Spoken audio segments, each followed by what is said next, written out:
لالا کن دختر زیبای شبنم، لالا کن روی زانوی شقایق.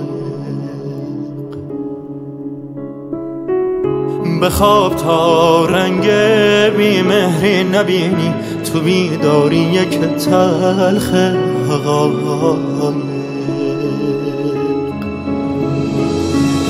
تو مثل التماس من میمونی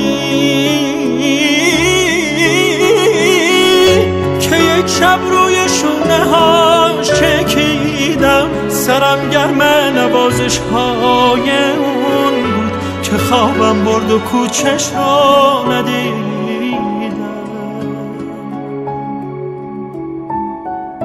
حالا من موندم و یک کنج خلوت که از سقفش غریبی چکه کرده. تلاطم های امواج جدایی زده کاشونم و ستکه کرده. دلم میخواست پس از اون خواب شیرین دیگه چشمم به دنیا وانه میشو، میونه قلب متروکم نشونی دیگه از خاطر پیدا نمیشو.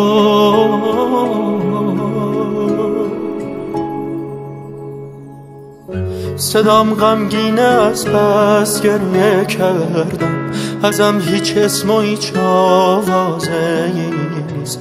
نمیپرسه کسی هی در چه حالی، خبر از آشنای تازه نیست. به پروانه صفتها گفته بودم که شمعم میل خاموشی من نیست.